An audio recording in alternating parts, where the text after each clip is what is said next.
History Spotlight, brought to you by HEC Media and the Missouri Historical Society. Hello, I'm Dr. Jody Sowell, president of the Missouri Historical Society in St. Louis, and this is History Spotlight. In the 19th century, as German immigrants settled in St. Louis, the demand for German language instruction in public schools grew. Initially offered voluntarily in 5 elementary schools, the program quickly gained popularity, attracting both German and non-German students, and expanding to more schools over the years. Librarian Emily Jaycox tells the story and explains why it fell out of favor.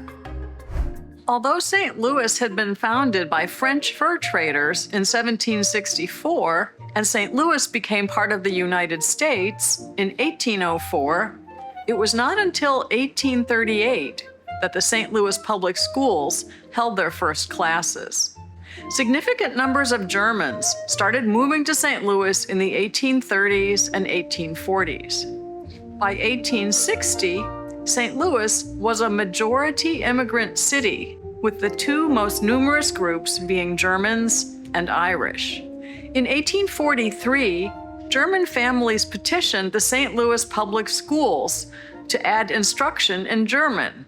They had been sending their children to private schools because they wanted them to still know German. But the school board postponed action on their request, stating that they wanted to make sure German instruction did not interfere with regular studies. You could take German as a foreign language at the high school, along with Latin, French, or Greek. In 1864, voluntary German instruction was offered in the 5 elementary schools that had the highest German enrollments: Lafayette School in Soulard, Carr School near Carr Square, west and north of today's Convention Center, Charles School off of Gravois, Clay across the street from Hyde Park in North St. Louis, and Shepherd, a few blocks from the Lemp Brewery. Participation was voluntary, offered to grades 3 through 8.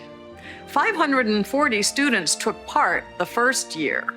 Participating students had 20 to 30 minutes of German instruction per day. The visiting German teacher would conduct whatever subject they were studying in German when visiting their class. The main reason given by the school board was to keep children of German parents from withdrawing from public school. By 1866, the program was extended to first and second graders and offered in any school where 100 or more students signed up. Enrollment in the program had more than tripled. Native speakers of English could also participate.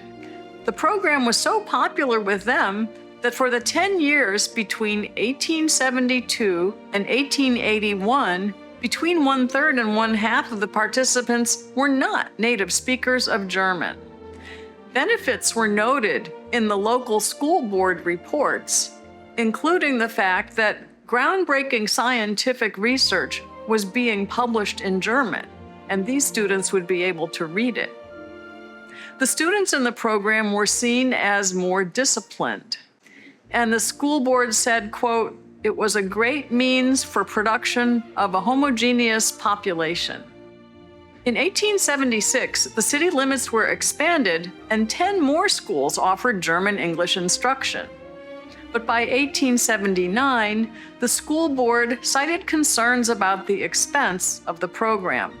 They looked at the way this was handled in Cincinnati and proposed having the regular teachers who knew German offer the instruction rather than using special German teachers who would visit classrooms.